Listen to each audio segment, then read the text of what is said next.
Bonjour à toutes et à tous, bienvenue en Ile-de-France. Lutter contre les trafics et la délinquance, voilà l'objectif très clair de Pierre-Yves Bournazel, candidat à la mairie de Paris. Il vient de dévoiler son plan de sécurité dans les colonnes du Figaro, triplement des effectifs de la police municipale, brigade de drones, réseau de vidéosurveillance piloté par l'intelligence artificielle, autant de mesures chocs dont nous allons parler dans un très court instant.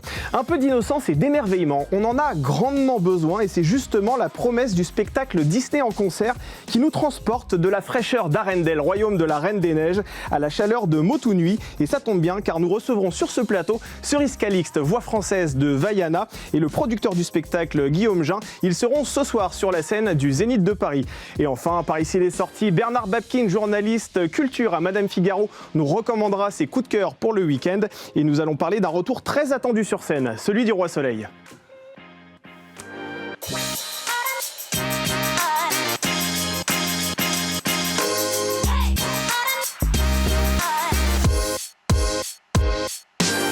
Allez, il est temps pour moi de vous présenter les invités qui vont m'accompagner lors de cette première partie. Pierre-Yves Bournazel, bonjour. Bonjour. Vous êtes conseiller de Paris et vous visez la mairie de Paris sous les couleurs d'Horizon et de Renaissance. Soyez le bienvenu sur ce plateau. Luc Gras, vous êtes politologue, spécialiste en stratégie et analyse politique et on vous doit également ce livre, La démocratie en péril, que l'on peut toujours se procurer. C'est chez Amazon. Soyez également le bienvenu autour de cette table. Pierre-Yves Bournazel, première question pour vous. Pourquoi faites-vous de la sécurité le cœur de votre campagne ?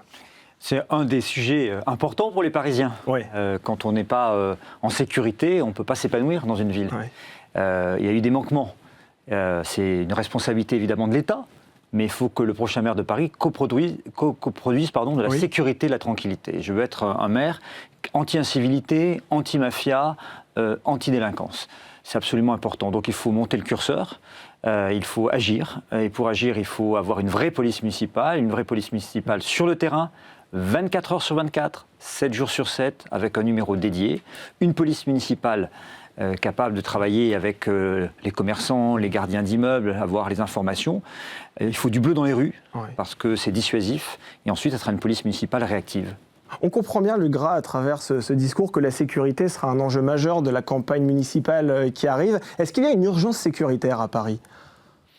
Alors, c'est vrai que la sécurité est le premier sujet, quand on regarde les études d'opinion, qui préoccupe non seulement les Parisiens, mais bien souvent même les Français. Donc oui, il y a un sujet sécurité, pas seulement parisien, qui est national. Évidemment, ça se réplique. Est-ce qu'à Paris, il y a une question de sécurité au niveau des résultats ? Non.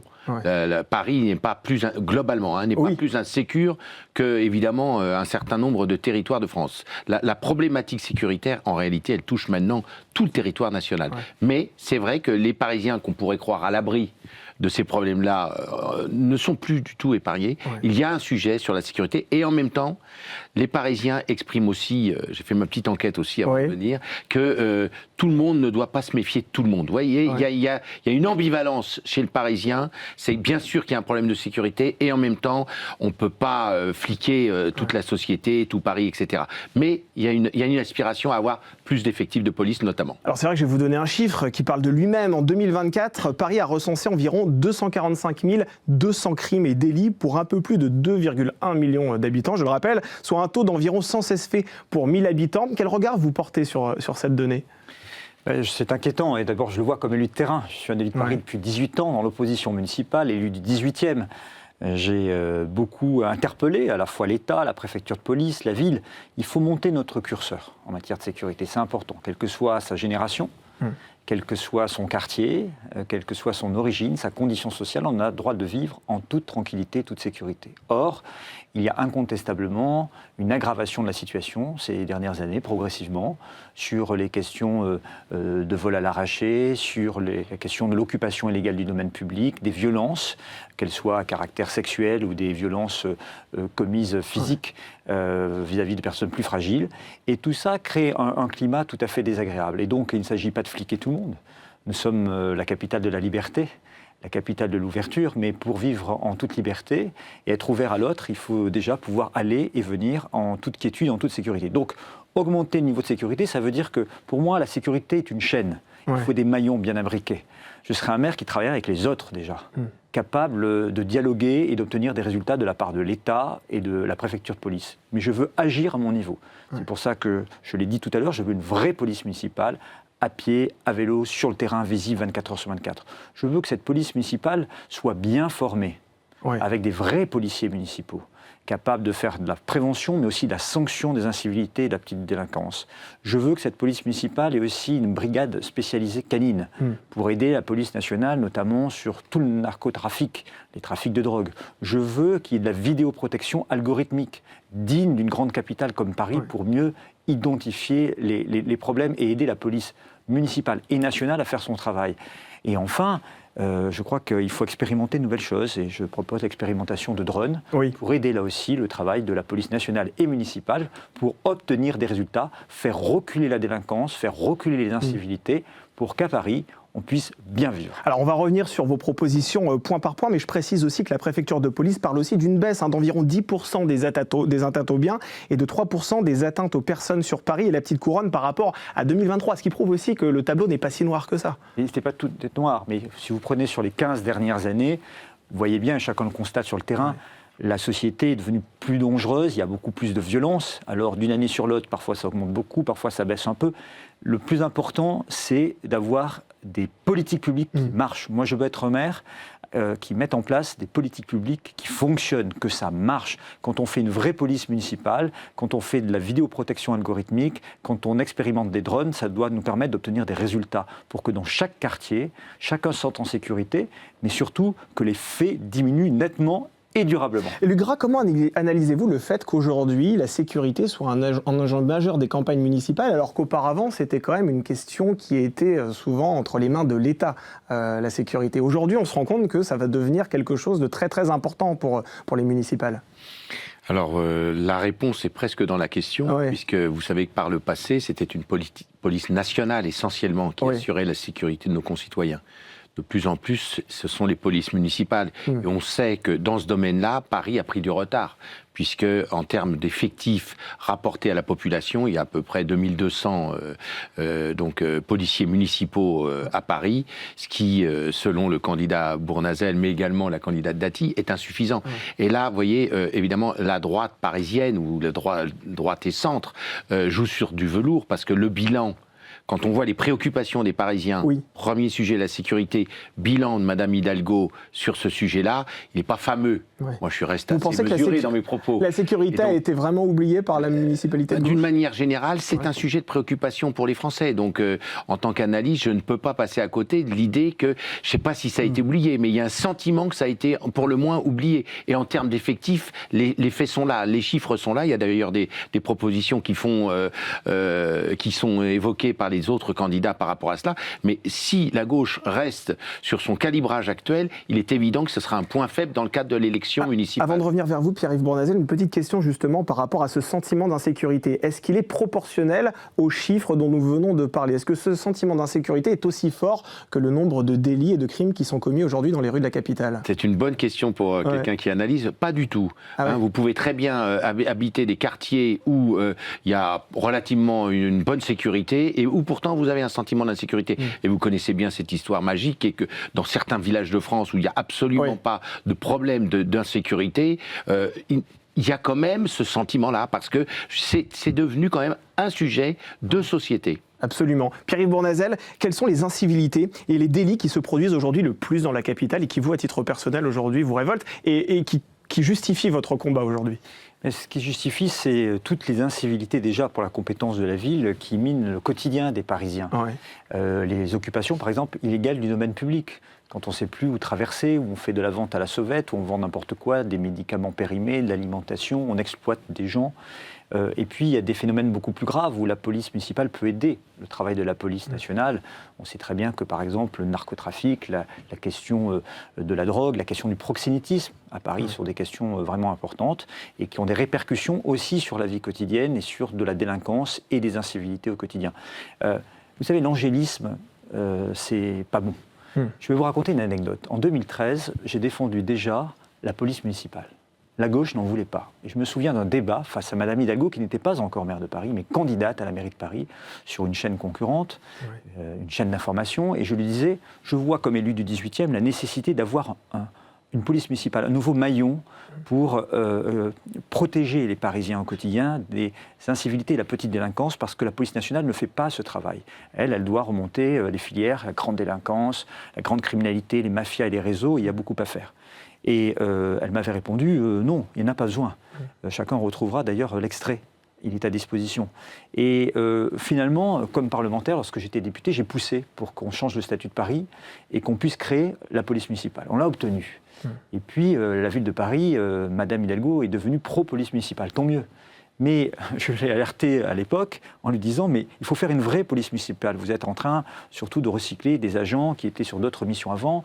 Et on a besoin de densifier notre police municipale, d'avoir des vrais policiers municipaux formés à ces métiers-là.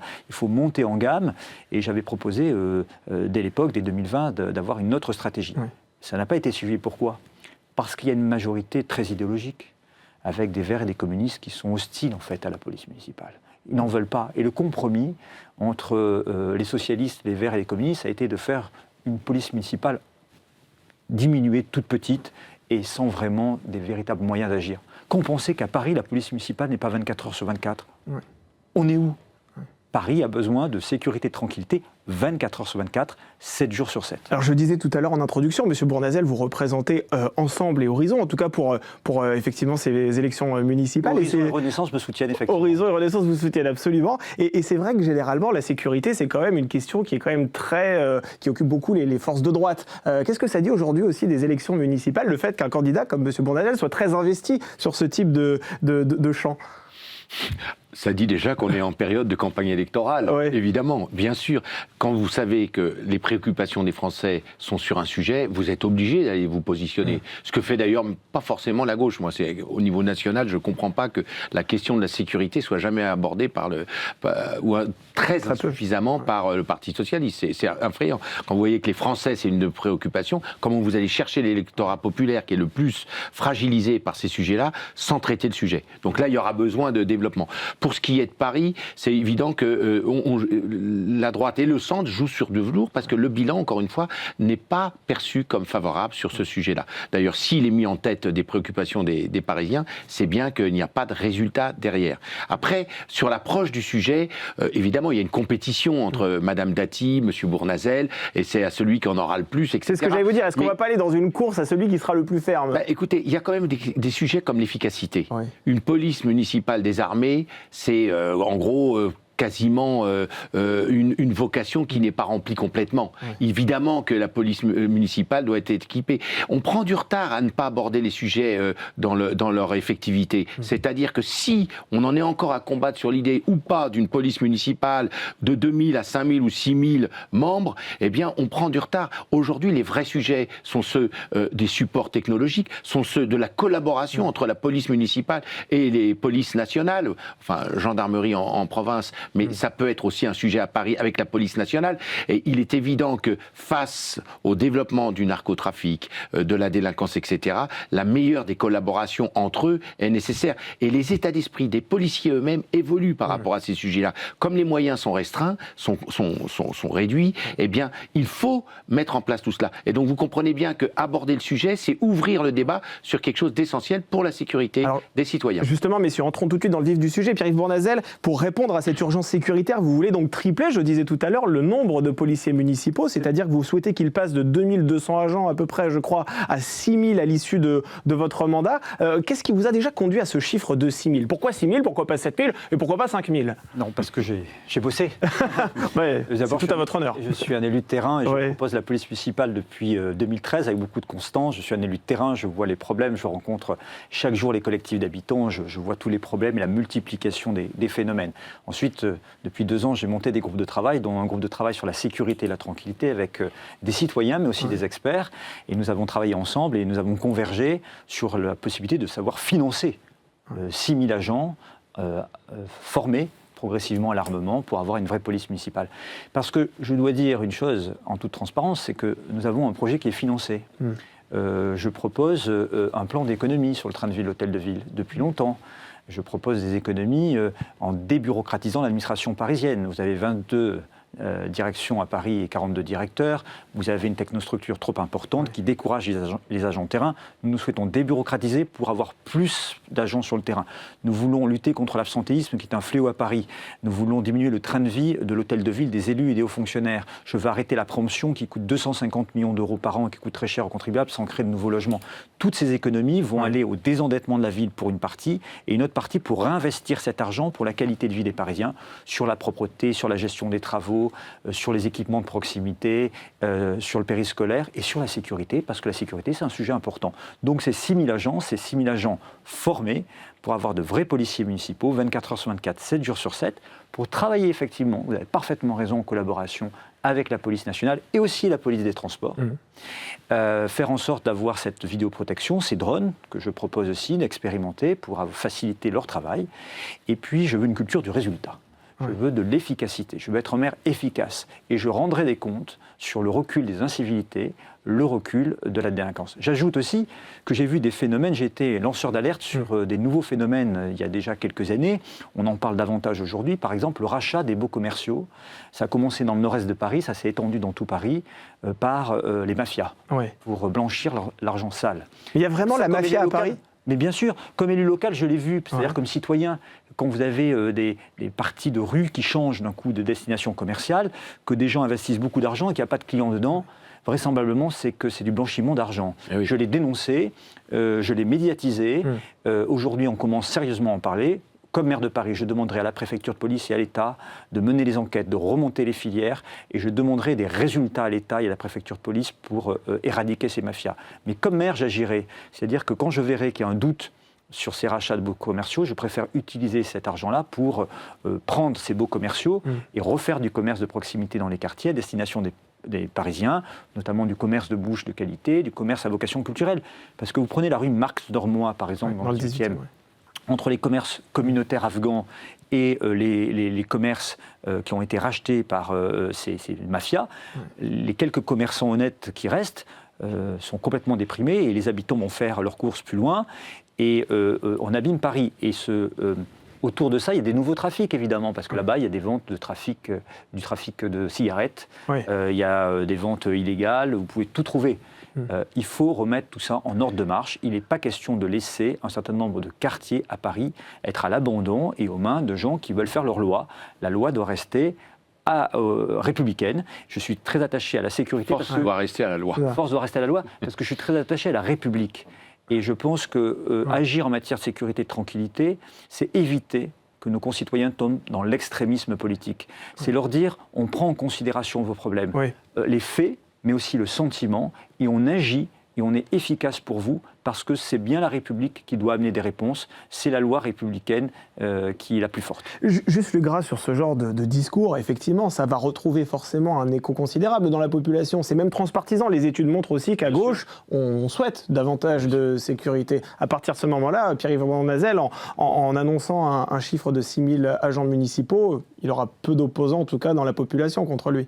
Ah, vous avez vu ce chiffre de 6 000 Monsieur Bournazel a certainement beaucoup travaillé. Vous remarquerez que c'est 1 000 de plus que Rachida Dati. Oui. Puisque c'est 2 200 les socialistes, la majorité sortante, 5 000 Madame Dati et Monsieur Bournazel, 6 000. Est-ce qu'elle va renchérir à 7 000 on voit bien qu'on est dans une logique politique et qui est bien en démocratie. Chacun essaye d'avancer ses arguments. C'est pas un problème. D'ailleurs, en écoutant Monsieur Bournazel, je me disais qu'il n'y avait quand même pas sur la fonction programmatique, il n'y a pas des écarts impossibles entre Madame Dati et Monsieur Bournazel, ce qui permet de penser que si second tour il y aura à Paris, ce sera quand même pas impossible de se retrouver, mais le tout est de savoir qui sera devant. C'est vrai. Concrètement, je crois que c'est un sujet qui aujourd'hui est incontournable et que même les autres candidats devront venir se positionner sur ce sujet-là, sinon ils passent à côté de quelque chose qui préoccupe les Français. Il y a d'autres sujets, mais celui-ci est d'importance. La dernière chose, je ne sais pas s'il y a une mafia au sens où on l'entend à Paris, mais en tout cas il y a des réseaux, et ça c'est pas récent. C'est-à-dire que je ne sais pas s'il y a une mafia style ce qu'on trouve dans les grandes villes françaises, mais il y a en tout cas à Paris des réseaux. C'est vrai que ces établissements qui ouvrent le matin, où il n'y a personne qui vient dans la journée et qui ferment le soir et qui ne font pas faillite, on se pose des questions. Oui, et là, il y a du blanchiment dans un certain nombre de lieux. Et c'est vrai que M. Bournazel est dans le 18e arrondissement. Là-bas, il y a des problématiques particulières dans le nord de Paris, etc. Donc il est évidemment confronté à ces sujets. Mais très concrètement, comment recrute-t-on autant de policiers alors que depuis quelques années, quand même, les recrutements sont déjà assez difficiles? Déjà, il faut rendre le métier attractif. Donc il faut que ce soit un vrai métier de policier municipal, ce qui n'est pas forcément le cas aujourd'hui. Donc avec des vrais pouvoirs que je voudrais élargir, et je profiterai d'ailleurs du texte qui sera débattu au Parlement. Le 28 janvier au Sénat. Exactement, pour faire des propositions, parce que je suis prêt, comme maire de Paris, à assumer de nouvelles compétences de proximité en matière de tranquillité et de sécurité. Alors lesquelles? Quelles compétences justement? Écoutez, je vais le proposer début janvier, donc je ne veux pas griller mes cartouches, si j'ose dire, parce que je ne voudrais pas que les candidats cités me volent mes idées. Bien sûr. Vous voyez ce que je veux dire, mais on va faire de nouvelles propositions parce que je veux élargir les compétences de la ville de Paris en matière de tranquillité et de sécurité. Je vais donner un simple exemple. Je voudrais qu'on puisse quand même, quand on est policier municipal, lorsqu'il y a l'occupation illégale du domaine public, on puisse saisir la marchandise. Enfin, il faut s'attaquer quand même de manière frontale à ces individus qui sont dans l'illégalité. Bon, et on aura d'autres propositions d'élargissement. Ce que je veux dire, c'est que vous avez parfaitement raison. Je pense que les Parisiens, les Français, de gauche comme de droite, attendent de nous des réponses en matière de sécurité et de tranquillité. Mais dans le débat public, pardon de le dire, ce n'est pas le cas de tout le monde. La gauche municipale est très angélique sur ces sujets. Et puis vous avez une autre candidate, Mme Chikirou, qui représente la France insoumise. Ce n'est pas eux qui disent que la police, elle tue. Ce n'est pas eux qui s'attaquent au caractère anti-républicain de la police. Je suis respectueux de notre démocratie. Je suis respectueux de nos principes fondamentaux. Je suis respectueux de notre état de droit. Et je veux que ce soit dans le cadre de notre état de droit et de nos principes fondamentaux qu'on agisse pour la sécurité. Jamais on ne peut laisser dire que la police tue. S'il y a des brebis galeuses, elles doivent être sanctionnées. Ça arrive dans tous les métiers et il faut être très ferme vis-à-vis des policiers qui manquent à leur devoir. Mais la police est républicaine. On a besoin de nos policiers, on doit les aider. Et comme maire de Paris, je rendrai ce métier attractif parce que je donnerai la priorité d'accès au logement de la ville de Paris, aux femmes et aux hommes qui travaillent à Paris, qui nous permettent de tenir debout, dont les policiers municipaux et nationaux, comme je le ferai pour les puéricultrices, les enseignants, comme je le ferai pour les femmes et les hommes qui vivent loin de Paris et qui travaillent à Paris dans nos commerces et dans nos entreprises. Je pense que c'est essentiel si on veut une ville qui avance et une ville où chacun trouve sa place. Et il est dommage d'avoir évincé ces classes moyennes, ces femmes et ces hommes qui travaillent du cœur de la capitale. Le Gras. Sur le recrutement, parce que je crois que c'est un vrai challenge de notre société moderne et en particulier avec les jeunes générations. Et je crois qu'il y aurait une proposition, donc je vous soumets une idée qui pourrait être prise, c'est de distinguer, même si je suis un ancien avocat, donc je comprends la question constitutionnelle, mais de distinguer dans ce pays les métiers de service aux personnes, au sens large, de service public on pourrait dire, c'est-à-dire les policiers, bien sûr, mais aussi les infirmières, les personnes qui travaillent, les métiers de service aux personnes, essayer de voir si en termes fiscal, il n'y aurait pas une avancée importante à faire par rapport à ces métiers. Pour rendre le métier attractif. On a un problème de recrutement partout, dans les EHPAD, dans les métiers de santé, partout. Tous ces métiers qui ne gagnent pas beaucoup. Et finalement, la vocation, elle peut être stimulée par une rémunération plus intéressante. Et par conséquent, il me semble que le législateur, les parlementaires en général, seraient bien inspirés. Quand on sait ce que rapporte l'impôt sur le revenu par rapport aux autres rentrées dans le budget de la France, c'est pas énorme. C'est peut-être un geste qui serait coûteux d'une certaine manière, mais là on a un problème absolument impératif, c'est qu'on ne trouve plus personne pour rentrer dans la police, pour être dans les prisons, on ne trouve plus de jeunes. Les jeunes n'ont plus envie de faire ça. Donc dans une grande réforme sur le statut de certains métiers, je pense que ce serait vraiment une belle piste à creuser. C'est une piste en effet, mais vous allez aussi avoir un autre enjeu, et vous en avez brièvement parlé tout à l'heure, c'est la formation. C'est-à-dire que vous avez un mandat, vous souhaitez porter le nombre d'agents municipaux à 6 000 pour la police municipale. Comment formez-vous ces équipes? Vous parliez tout à l'heure, notamment, et vous donniez cet exemple, on vous en remercie, de justement ces policiers qui pourraient peut-être saisir la marchandise. Manifestement, s'ils ne le font pas aujourd'hui, ils vont devoir le faire, il va falloir les former à ça aussi. Comment vous faites? D'abord, on va renforcer les moyens de l'école de formation, mais on va aussi recruter des agents qui travaillent dans d'autres villes pour rendre le métier de policier municipal à Paris attractif, avec justement de vrais moyens, du matériel, la formation à l'armement, et aussi, je réinsiste dessus, la possibilité d'être logé à Paris. Ouais. Parce que c'est faciliter votre vie au quotidien, ça vous évite les déplacements, et c'est du pouvoir d'achat gagné, parce que c'est évidemment des loyers modérés. Aujourd'hui, quand vous êtes policier municipal à Paris, si vous vivez à 1h30 de Paris, vous faites 3 heures de transport par jour. C'est des conditions quand même de travail très compliquées. Et donc, vous n'avez pas envie de devenir policier municipal à Paris. Vous préférez aller en banlieue ou en province. Et donc, il faut absolument rendre le métier attractif, mieux former, mais recruter aussi des policiers municipaux déjà expérimentés. Et parlez-moi de cette brigade de drones aussi, ça m'a beaucoup interpellé. On va voir des drones dans le ciel de Paris 24 heures sur 24, c'est ça au-dessus de notre tête? Non, il faut s'adapter. Ouais. Vous savez, l'intelligence artificielle, je vais l'utiliser aussi sur la propreté, pour des robots qui vont faire le tri pour les emballages et le papier. Je vais utiliser l'intelligence artificielle pour avoir des caméras sur nos bennes, comme c'est le cas par exemple dans des villes européennes ou françaises, pour que Paris ait un temps d'avance, faciliter le travail des agents et avoir plus d'efficacité du service. La législation vous le permet aujourd'hui? Bien sûr, nous allons faire évoluer tout ça, et dans les débats que nous pourrons sur le plan législatif, j'espère qu'on aura de nouveaux moyens pour les maires dans les mois et les années qui viennent, mais déjà, nous pouvons expérimenter des choses, parce qu'il faut avoir la culture du résultat. Si ça permet d'identifier les fauteurs de troubles, si ça permet d'identifier les problèmes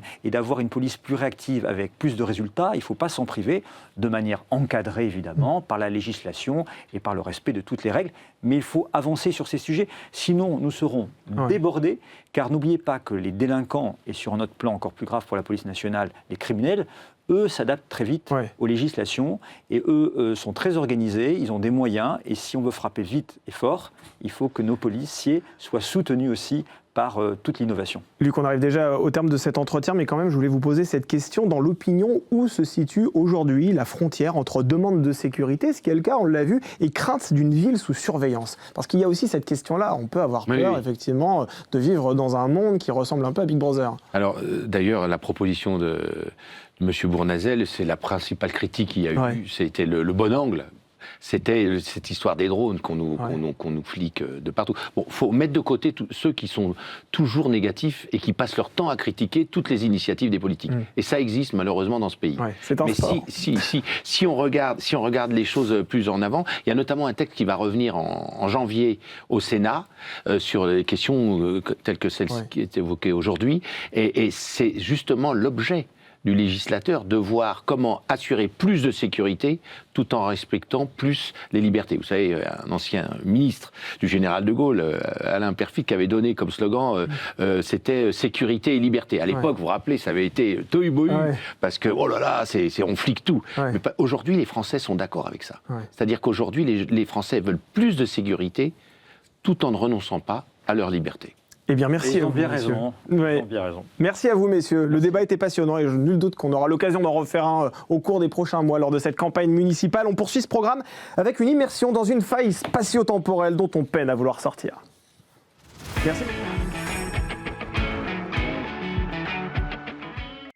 Qu'on se le dise, le climat dans lequel nous vivons a rarement été aussi anxiogène. La crise politique, l'insécurité, les informations que nous lisons à longueur de journée nous anesthésient dans une atmosphère morose à êtes-vous que l'on a presque oublié les plaisirs simples que l'on ressentait lorsque nous étions enfants. Ces émotions, vous savez, qui nous parcouraient l'échine, ces étoiles qui scintillaient dans vos yeux. Peut-être même êtes-vous certain d'ailleurs que cette magie s'est définitivement évaporée ou qu'elle n'est plus à portée de rêve. Eh bien détrompez-vous parce que cette innocence, cet émerveillement, vous allez pouvoir les retrouver le temps d'un spectacle qui, pendant 2 heures, enflamme le ciel et dans votre cœur, une étincelle. Bonjour Cerise Calixte.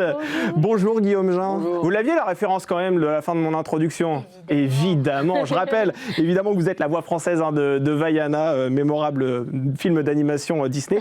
Et vous, Guillaume Jean, vous êtes aussi le producteur du spectacle Disney en concert autour du monde, absolument féerique. On peut aller l'applaudir, ce spectacle, au Zénith de Paris. Ce sera ce soir et dimanche, je précisais, ce soir et samedi, pardon, puisque dimanche, vous serez à Tremblay en France également. Oui. Vous êtes beaucoup dans la région parisienne ce week-end. Alors, il reste que très peu de place, donc il faut vraiment se ruer vers ce spectacle, absolument. Est-ce que, je vais commencer par vous, est-ce que vous n'avez pas la curieuse sensation quand même de rester dans une enfance féerique toute votre vie? Si, moi je suis une grande enfant et je pense que je resterai une enfant toute ma vie, clairement. Et je pense que c'est ça qui fait que j'aime aussi faire ce métier. C'est le propre des comédiens, des chanteurs, c'est qu'on aime jouer, quoi. Ouais, Guillaume Jean, c'est vrai que vous avez produit aussi de nombreux spectacles. Vous n'avez pas l'impression aussi d'avoir quitté l'enfance un jour? Mais je suis content de ne pas la quitter. Ça me va bien. C'est un vrai bonheur de pouvoir évoluer dans cet univers d'adolescent, comme il se dit, de rester enfant. Ouais. Et c'est vrai que je le disais tout à l'heure en introduction, à ce spectacle, il devrait quelque part être un peu remboursé par la sécurité sociale parce qu'on oublie vraiment pendant 2 heures. Faisons ça.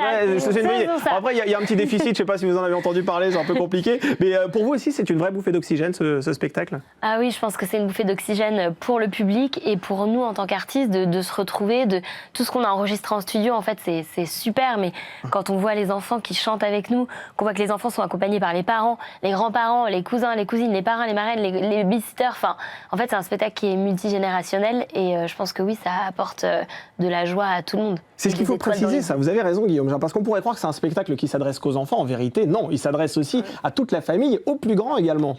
Mais tout à fait, on construit vraiment avec les équipes de Disney un spectacle qui va produire de l'émotion pour les petits et les grands. Et comme vient de le dire Cerise, on se retrouve avec des salles remplies de familles, d'enfants, de groupes de copines, de papy, mamie qui invitent pour un anniversaire, d'enfants qui découvrent leur premier spectacle. De jeunes couples qui font des demandes en mariage pendant les concerts. Non, oui, c'est vraiment, on assiste à des trucs délirants, quoi.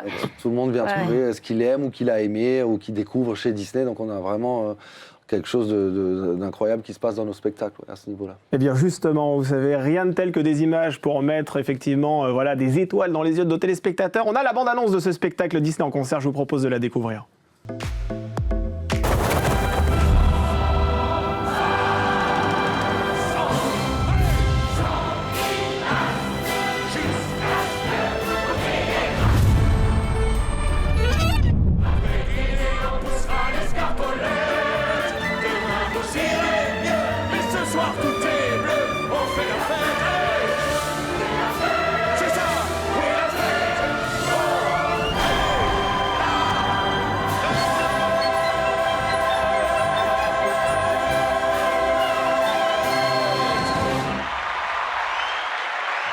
Voilà pour les quelques images. Il faut aller absolument aux Zénith de Paris pour pouvoir en voir un peu plus et puis peut-être à Tremblay en France si vous n'êtes pas très loin. Mais c'est vrai que c'est le plus beau métier du monde que vous faites. Je crois, oui. Enfin, en tout cas, moi, je considère ça comme ça, oui, effectivement.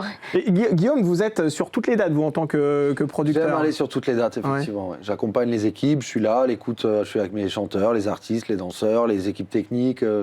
J'aime être là, j'aime regarder le public aussi à la sortie des salles, je parle avec eux et voir, on parlait de ça avant, voir le visage des gens, donc ça me permet de corriger les choses, donner de l'attention à savoir comment les gens ressentent notre spectacle et c'est important d'être là. C'est vraiment une des forces du spectacle, c'est qu'en fait toutes les équipes sont présentes tout le temps, notamment Guillaume, et pour nous c'est hyper important, j'en profite pour te le dire.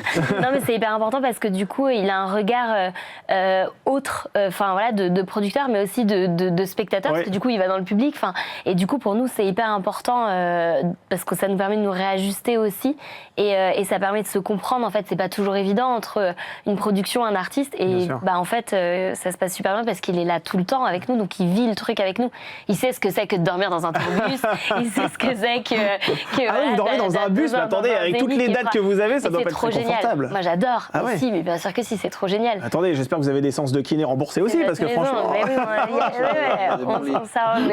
on est hyper bien, non, c'est super. Alors c'est vrai que ce serait assez réducteur aussi de considérer que ce spectacle est une simple succession de tubes Disney. En vérité, c'est bien plus que ça, parce que ça danse, ça chante, il y a aussi une mise en scène assez incroyable sur Calixte. Complètement, il y a 6 danseurs sur scène, il y a 80 musiciens. On est vraiment sur une grosse production. Il y a beaucoup d'effets aussi. Et il y a surtout cet écran derrière qui projette des images à la fois des dessins animés, mais aussi de l'orchestre. En fait, ça permet de voir les instruments de plus près. Donc, ça permet aux enfants aussi d'aborder un peu la musique classique. De manière, on va dire, un peu pop, parce qu'on passe par les musiques de Disney et la mise en scène est incroyable, oui. Avec cet écran, effectivement, grâce auquel on peut redécouvrir les dessins animés. Malheureusement, Mufasa meurt toujours dans Le Roi Lion, on est désolé de vous le dire. C'est la scène la plus voilà, c'est vrai qu'on pleure un peu à ce moment-là quand on a cette musique-là. Toujours. Comment ce spectacle est-il né, d'ailleurs ? Écoutez, moi j'ai toujours été dans l'événementiel, et puis de fil en aiguille, on a mené des discussions avec Disney il y a longtemps, maintenant en 2016, quelque chose comme ça. Puis on a avancé sur des premiers concerts que j'ai fait dans ma région à Strasbourg, puis le Grand Est, où Cerise était là, dès le premier concert qui a eu lieu en 2018 avec l'Orchestre Philharmonique de Strasbourg. Et puis de fil en aiguille, j'ai fait connaissance avec d'autres gens, l'Orchestre Symphonia Pop Orchestra avec qui on continue jusqu'à maintenant. Ça fait des années qu'on travaille ensemble. Et ça, j'ai fait des propositions à Disney pour continuer de développer ces ciné-concerts, spectacles qui sont plus un spectacle maintenant sur tout le territoire. Comme ils sont contents de notre travail et que ça plaît bien, on a vraiment des belles relations avec eux et on le fait chaque année maintenant. Mais comment on fait, quels arguments on utilise justement pour convaincre Disney? Parce que c'est quand même une entreprise qui est très sérieuse, qu'on connaît aussi très à cheval aussi sur des principes, sur des normes, sur des critères. Quand vous arrivez face à eux, ça ne doit pas être simple quand même. Moi, je suis aussi très sérieux. Donc, non, ce sont des gens tout à fait normaux, comme vous et moi, qui ont cœur à comment dire, à faire... à respecter leur univers et leur marque, univers que j'aime forcément énormément aussi. Donc on était sur la même longueur d'onde dès le départ dans ces discussions-là. On a apporté une qualité de travail et puis je veux dire, quand les gens ressortent contents, heureux, avec le sourire aux lèvres d'un spectacle, tout est dit. Après, il n'y a pas plus à argumenter. Je veux dire, voilà. Alors c'est vrai que ces chansons sont tantôt interprétées par des artistes dont la proximité vocale avec les voix originales est absolument saisissante, et tantôt par des artistes aussi qui ont véritablement cédé leur voix aux héroïnes Disney, ce qui est votre cas, Cerise Calix, puisque vous êtes, je le disais tout à l'heure, la voix officielle et française de Vaiana. À partir de quel moment êtes-vous arrivé dans cette aventure dans Disney en concert ? Et dès le début, dès le début, puisque il y a eu un premier concert, je crois, qui a été fait au Grand Rex, et après, ensuite, on s'est retrouvés, nous, à Strasbourg. Et moi, c'est Disney qui a proposé que je sois présente à ce moment-là, parce que Vaiana venait de sortir. Et franchement, moi, j'ai adoré. Puis alors, la spécificité aussi de ce concert, c'est quand même l'orchestre, le Symphonia Pop Orchestra, parce que c'est un orchestre de jeunes. Et du coup... sur scène, ils dansent avec nous. C'est-à-dire qu'ils se lèvent, ils font des chorés. Et quand ils jouent pas, ils ont leur propre gestuelle et tout. Et c'est assez unique quand même dans ce genre de concert. C'est assez rare de voir ce genre d'orchestre. Il y a une vraie fraîcheur avec cet orchestre. C'est ce qui rend le côté pop et qui peut-être est aussi une première porte d'accès vers la musique classique pour des petits qui viennent et qui n'ont pas l'habitude d'écouter du violoncelle et d'autres instruments. Absolument. Comment devient-on la voix officielle de Vaiana? C'est vraiment la question qu'on va se poser. Avec beaucoup de travail. Alors on a compris que certains ne pourraient pas, par exemple Guillaume et moi, ce sera beaucoup plus compliqué, n'est-ce pas? Mais vous, comment vous avez fait? J'ai toujours, j'ai été formée au conservatoire en musique et danse, et après j'ai 2 parents qui sont artistes, donc qui ont suivi ça de près. Moi, je voulais être professeur des écoles, donc rien à voir. Rien à voir. Et en fait, au fur et à mesure de mes études, je me suis rendu compte que je pouvais pas me passer de la scène quand même. Donc un jour, je suis rentrée, j'ai dit je vais faire ça. Puis j'ai fait beaucoup de comédies musicales. J'étais sur La Belle et la Bête à Mogador, Le Magicien d'Oz, Hairspray, Footloose, Avenue Q. Et un jour, je me suis un peu ennuyée. Et donc je me suis dit, je vais me former au doublage. Et donc je suis allée tous les jours en plateau pour donner mon CV. Et j'ai rencontré Barbara Tissier qui faisait passer des essais pour Vaiana. Et elle m'a dit, écoute, il n'y a pas de hasard, je cherche quelqu'un comme toi en fait. Donc du coup, j'ai passé les essais. Et qu'est-ce qui a plu? Le timbre de votre voix qui ressemblait peut-être à la voix originale américaine, c'est ça? Non? Qu'est-ce qui a fait la différence? Alors clairement, il fallait qu'il y ait ce qu'on appelle un match voice, donc il fallait que nos voix coïncident. Après, je ne sais pas ce qui a plu. Ce serait un peu peut-être présomptueux de dire ce qui a plu. En tout cas, moi, ce que je sais, c'est que quand j'ai passé les essais, je suis sortie, j'ai dit à ma mère, si je n'ai pas ce rôle, je ne ferai jamais rien en doublage. Je lui dis, après, j'ai pas la technique, donc je l'aurais probablement pas, mais il est fait pour moi. C'était vraiment, il y avait une vraie évidence, je pense, de mon côté et du côté de Disney, en tout cas déjà vocalement. Et après, ils ont vu ma photo et ils ont dit, mais c'est pas possible. Vous nous faites une blague. Et donc voilà, et donc c'est aussi la force de mon personnage, c'est que pour les enfants, je suis très vite identifiable. Donc c'est cool. C'est vrai que Cerise, c'est quand même la star aussi du concert. Alors vous avez d'autres voix, ceci dit, c'est vrai. Vous avez d'autres voix officielles, c'est un des bons points. C'est vrai. Mais c'est vrai que la ressemblance aussi avec l'héroïne de Disney, ça joue beaucoup, c'est sûr. Ça aide beaucoup pour les enfants à se projeter et à se projeter aussi dans un univers. Voilà. Mais c'est vrai qu'on a Charlotte Hervieux pour La Reine des Neiges 2, Emily Wams pour Blanche-Neige et Anna dans La Reine des Neiges, qui sont exceptionnelles, qui sont des voix exceptionnelles.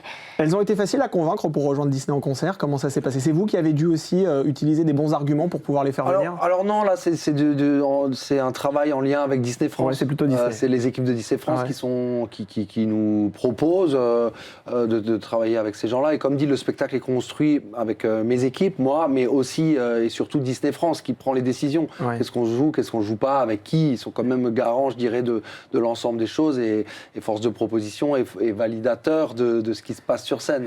La sélection des musiques, par exemple, ce n'est pas vous qui êtes derrière. C'est Disney qui vous propose un déroulé. On peut faire des suggestions, mais évidemment, l'ensemble est validé par Disney avec des discussions en interne aux États-Unis. Tout est cadré par leurs soins, évidemment. Mais alors, en tant que producteur, quelle marge de manœuvre avez-vous? Est-ce que vous pouvez prendre des libertés, par exemple, sur certaines soirées, en disant, bon, là, par exemple, cette danse-là, ça n'allait pas, il va falloir faire différemment. Est-ce que vous avez cette marge-là, par exemple, vous?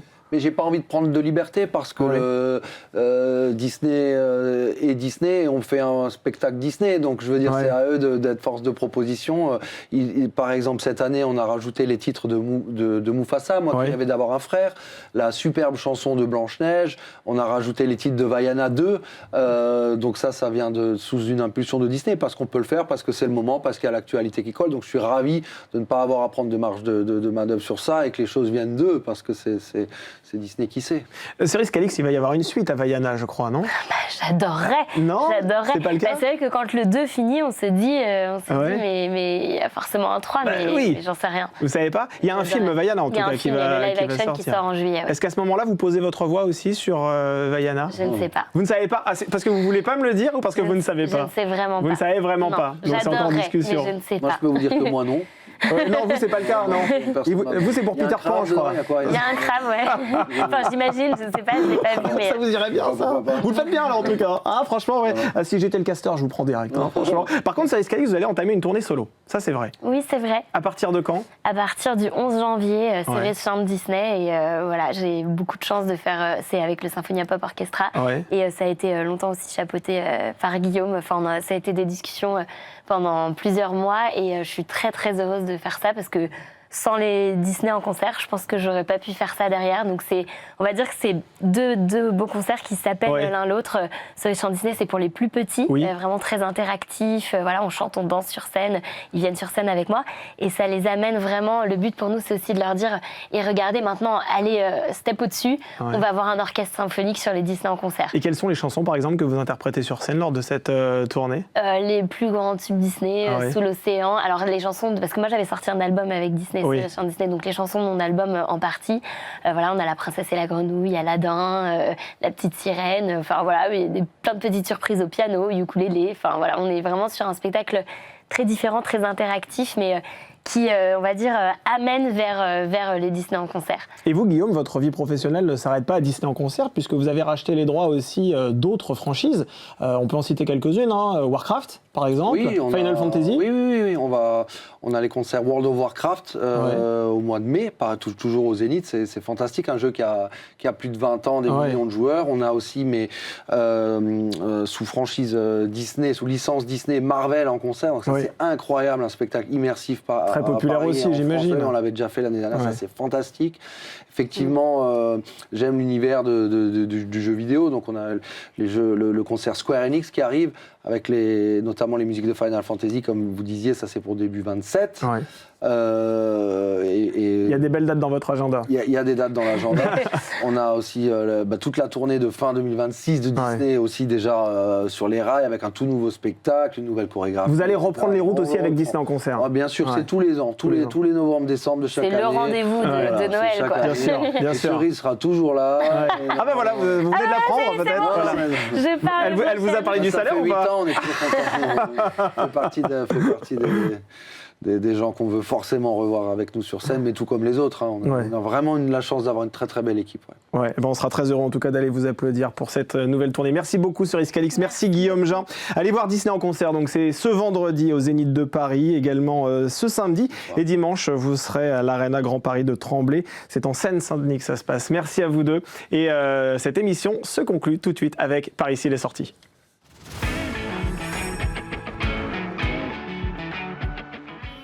Allez, si vous souhaitez d'autres idées de sortie, eh bien, je vous propose que l'on accueille tout de suite sur ce plateau Bernard Babkin, journaliste culture à Madame Figaro. Bonjour Bernard. Et bonjour. Vous voulez pas faire la voix de Vaiana, vous, non? Vaiana, non, moi je fais la voix de tous les princes.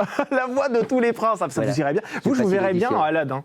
Aladdin. Ouais, Aladdin. Alors la voix d'Aladdin, parce que physiquement, bon, non mais vous lui ressemblez, mais physiquement. non mais vous êtes très beau, Bernard, mais c'est juste Aladdin, que version 9-10, enfin. Bon, en tout cas, vous pourriez très certainement jouer dans Le Roi Soleil, parce que Le Roi Soleil, qui a commencé le 4 décembre au Dôme de Paris, c'était vraiment le spectacle que l'on attend tous. Hein. C'est une comédie musicale, on le rappelle, absolument mythique, qui fête ses 20 ans. Est-ce que je fais toujours de toi mon essentiel, Bernard? Joker. Je répondrai après. Mais oui. Non, toujours. Il y a toujours les grands tubes. Ah oui, il y a oui, forcément, il y a les grands tubes. Hein. C'est Le Roi Soleil, le retour. Donc c'est vrai, 20 ans, hein, vous l'avez dit, donc il a fait 20 ans. La mise en scène est nouvelle, les décors. Alors moi, je suis pas très friand d'habitude des décors entièrement en vidéo. Ouais. Et là, je dois reconnaître que je m'incline, hein, parce que c'est particulièrement réussi. Parce qu'on voit la cour, enfin, tout ça change très vite, très bien, c'est magnifique. On en prend plein la vue, plein les oreilles aussi. Hein. Aussi, oui, vraiment. Mais les tubes classiques, je fais de toi mon essentiel, et puis tous les autres, on les retrouve, ça, sur scène. Les bases sont là. Hein, oui, il y a toutes les bases. Ouais. Hein. Il y a toutes les bases, ça danse beaucoup, ça chante beaucoup. Il y a des costumes vraiment très réussis, très beaux. Ouais. Toute l'équipe à peu près a changé, sauf le Roi Soleil. Parce Emmanuel Moir. Mais oui, c'est toujours lui. C'est toujours Emmanuel Moir, bon, toujours là. Bien, et vous l'avez trouvé comment ? Ben, je l'ai trouvé présent, bien. Ouais. Non, il a la voix encore pour chanter ça. C'est un beau comédien aussi, donc il y a des parties parlées qui sont réussies. Donc non, l'ensemble est bien. Et puis ça raconte la vie du roi pas jusqu'à sa mort. Ouais. Hein, ça, donc c'est les moments un peu flamboyants. Il y a la reine, il y a la mère, la mort de la mère. Non, c'est beau, hein, c'est un beau spectacle. Donc ça ressemble beaucoup quand même à celui qu'on a connu il y a 20 ans, mais quand même différent, avec les décors qui sont différents. Et puis l'histoire est peut-être aussi un peu différente. L'histoire, comment vous voulez changer l'histoire de France? J'ai l'impression que les personnages sont un petit peu plus creusés cette fois-ci. Disons, il y a un peu plus de détails fouillés. Oui, c'est vrai, sans doute. Moi, je n'ai pas un souvenir entier d'il y a 20 ans. Hein. Je me souviens que moi non plus. Flamboyant. Je me souviens surtout il y a 20 ans, et là, parce que le rôle est vachement bien écrit. Très, très, très bien écrit. C'est le rôle de Monsieur, le frère du roi. Ah oui. Et donc, il y a 20 ans, c'était Christophe Maé qui faisait le Monsieur et qui est devenu célèbre grâce à cette interprétation. Presque même plus à ce moment-là qu'Emmanuel Moir. Absolument. Voilà, donc c'était compliqué. Donc là, c'est un autre chanteur et qui doit espérer faire la même carrière. Bon, écoutez, je suis sûr que vous connaissez au moins l'un des tubes du Roi Soleil. C'est certain. Allez-y. Mais attendez, mais moi je suis venu que pour ça dans cette émission. Pour être à la hauteur. Non, après j'ai pas la suite, je connais que le refrain, je suis désolé. Écoutez, vous savez quoi ? Je pense qu'on va faire fuir tous les téléspectateurs. Donc pour éviter cette catastrophe d'audience, je vous propose d'écouter vraiment les chansons du Roi Soleil. Oui, mais on les a. On va chanter en même temps. Être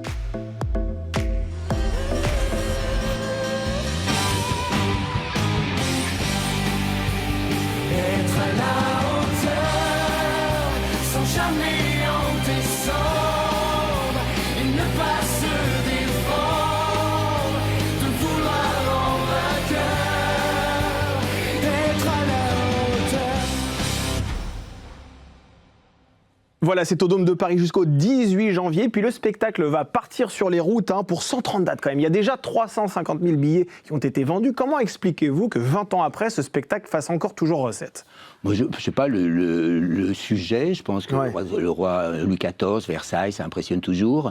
Et puis la réputation. Puis Emmanuel Moir, il a son public, hein, il a ses fans. Hein. C'est drôle d'ailleurs parce qu'à la fin, bien avant la fin, tout le monde descend au bord de la scène. Hein. Il y a des gens qui gardent la scène pour pas qu'ils montent trop dessus. Mais toutes les filles, les garçons, ils viennent parce qu'ils veulent voir les acteurs de près. Bien sûr. Donc c'est normal quand, je sais pas, après en province, en région, les gens sont contents de voir populaire. C'est passé, c'est très populaire. C'est le début, c'est la première comédie musicale un peu qui a lancé les comédies musicales à la française. Se différencie un peu à la française, à l'américaine. C'est pas le même genre, hein, c'est pas le même principe. Et après il y a eu Mozart, par exemple l'opéra rock, qui normalement va être repris aussi. Il y avait Roméo et Juliette aussi, vous vous souvenez? Il y a eu Roméo et Juliette. Roméo et Juliette, moi j'ai eu le bonheur d'aller en Chine il n'y a pas longtemps. Ils attendaient, il y avait les affiches de Roméo et Juliette, la version française. Ils attendent ça, ils nous demandaient, mais vous les connaissez, les chanteurs, etc. Ils sont épatés par les comédies musicales à la française. S'ils veulent voir Damien Sargue, il faut aller cette fois-ci voir Notre-Dame de Paris, puisque maintenant il fait partie des chanteurs de cette comédie musicale-là. On va passer maintenant à l'espace chapiteau de la Villette, parce que vous voulez nous parler aussi de slam. Alors, est-ce qu'il est question là du style musical que maîtrise à la perfection Grand Corps Malade, ou ça n'a rien à voir? Alors là, vous êtes à 1000 lieues du truc. Ah oui, vraiment? J'ai encore tapé à côté. Complètement à côté. Alors là, c'est absolument rien à voir. Là, c'est un spectacle qui vient du Québec. C'est Robert Lepage, un metteur en scène québécois, qui adore le cirque, le théâtre, l'opéra, qui mélange un peu les marionnettes, il mélange un peu tout. Et là, il crée un spectacle avec une compagnie de cirque qui s'appelle la Flip Fabrique, qui était venue à Paris sous le même chapiteau avec un spectacle qui s'appelait Blizzard, qui était formidable. Il y avait une tempête de neige, c'était unique. Donc là, il leur a concocté un spectacle autour du catch. Le catch en France, c'est un peu passé de mode. Il y a le MMA maintenant qui remplace un peu. Mais les années 50-60, le catch était très très très à la mode. C'est assez théâtral et cinématographique, le catch. Complètement. C'est clownesque. Voilà. Donc il a pris cette compagnie de cirque qui crée. Alors c'est très amusant parce que dès qu'on arrive, il nous donne des sifflets, des langues de belle-mère, et tout le monde dans la salle, on crie, on siffle. Excusez-moi, mais c'est quoi des langues de belle-mère? Oui, je suis désolé de vous dire ça parce que je crois que c'est un mot qui semble un peu. Parce que je connais pas du tout. Il y a la fête foraine, vous sifflez comme ça. L'espèce de serpentin là qui part. Ah oui, d'accord. Comment ça s'appelle? Non, moi non plus. Bon, c'est ça une langue de belle-mère. Bon, vous nous expliquerez pourquoi ça s'appelle comme ça. Voilà, c'est une grande langue. Et donc tout le monde crie, tout le monde siffle. Et puis alors dans le catch, il y a toujours un méchant, un gentil. Donc on siffle le méchant et puis on applaudit le gentil. Et c'est tout ça entrecoupé de numéros de cirque qui sont fabuleux. Il y a un numéro Diabolo, Diabolique qui est magnifique. Il y a un numéro, de un méchant catcheur qui prend une contorsionniste. Et puis parce que c'est très clownesque, c'est très cartoonesque. Donc il y a des bruits amplifiés comme ça. Donc il prend une contorsionniste et il la plie en 4. Et ça fait crac, crac, crac, crac, crac, et il la fout dans une poubelle. Et alors, non mais ça fait. C'est quand même assez radical. C'est radical, mais ça fait rire. En fait, finalement, c'est un spectacle de catch quelque part. Parce que le catch, c'est du théâtre. Alors je sais que les amateurs de catch n'aiment pas qu'on dise ça, mais ça reste du je crois théâtre. qu'ils ont l'habitude, ils savent bien. C'est très à la mode aux États-Unis, le catch, au Québec aussi, enfin au Canada aussi. Ça reste, et puis au Mexique aussi, par exemple. Ils sont très forts. Là, ils se déguisent un moment en catcheurs mexicains. Ils ont le masque de la mort, ils sont en rouge. Enfin, c'est un spectacle drôle, mais c'est quand même joué par des artistes de cirque. Il ne faut pas l'oublier. Parce qu'il y a un numéro de Phil le Ferriste aussi qui est prodigieux. En tout cas, vous portez très bien le masque, je trouve, Bernard Babkin. Franchement, vous êtes très bon dans ce rôle. Je suis mexicain. Vous êtes mexicain, c'est ça. Vous gommez votre accent. Allez, on va passer maintenant à la dernière recommandation. C'est au théâtre de l'Atelier que ça se passe. Ça s'appelle Bigre. Alors là, c'est vraiment étonnant parce que c'est du burlesque et on n'a pas trop l'habitude de voir ce type de spectacle. Non, mais ça s'impose un petit peu parce que là, c'est une reprise. La pièce a été créée en 2017. C'est Pierre Guillois qui a fait ça. Il a été très connu maintenant parce qu'il a fait Les Gros Patinent Bien aussi. C'est la millième représentation des Gros Patinent Bien qui fait un peu le tour de France. Et là c'est comme une maison de poupée qu'on ouvre. Et puis, on est au dernier étage d'un immeuble. Il y a 3 chambres de bonne, toutes petites, les unes à côté des autres, comme ça, puis un petit couloir. Et puis, 3 habitants très, très différents. Un, il est obsédé par la propreté. Donc, chez lui, tout est blanc, tout est clean, tout est merveilleux. Au milieu, ce genre de babacool, le vieux babacool qui garde tout. Il a un peu le syndrome de Diogène. Et puis, de l'autre côté, il y a une jeune fille, un peu baby girl, enfin, voilà, habillée en rose et qui aime bien se faire bronzer sur le toit. C'est somme toute la vie d'une copropriété normale, quoi. Voilà, absolument. Du côté des chambres de bonne, quand même, avec un petit espace. Et alors là, il y a que des catastrophes. Il y a un incendie, un truc qui explose, une fuite d'eau. Et puis c'est le combat et l'amour aussi entre ces 3 personnes qui n'ont rien à voir normalement ensemble. Et comment ils vont vivre, en tout cas pas forcément ensemble, mais au moins les uns à côté des autres. C'est très très drôle. Ils parlent pas, il n'y a pas vraiment de parole. C'est du grommelot. Le grommelot, c'est on fait comme ça. Et comment ils arrivent à rendre ce spectacle si drôle alors s'ils parlent pas? C'est par la gestuelle, par la gestuelle, parce que c'est des clowns quand même, par la gestuelle, et puis par les situations. Je vous donne pas toutes les situations, mais alors il y a un final explosif. Ah ouais. Mais d'ailleurs c'est un retour aussi parce que ce spectacle il a été créé en 2014. C'est un peu comme Le Roi Soleil. Enfin, je croyais que c'est 2017 moi, mais enfin bon. Ah oui, d'accord. Oui, il a été créé il y a longtemps. Il y avait eu un Molière. On n'est pas là pour vous donner de vraies informations non plus. Non, on invente tout. On est là pour vous donner des recommandations sorties. On n'est pas là non plus pour être précis sur les chiffres. Existe. Oui, il existe. Exactement. Vous en avez vu les images. Oui. On les a pas inventés. Hein. Bon. Merci beaucoup Bernard Babkin. Merci d'avoir été sur ce plateau journaliste culture. À Madame Figaro, c'est la fin de cette émission. Merci beaucoup de nous avoir suivis. Bienvenue en Ile-de-France. Revient lundi. Ce sera présenté par Victoire Sicora. D'ici là, je vous souhaite un excellent week-end et à très vite sur le Figaro TV.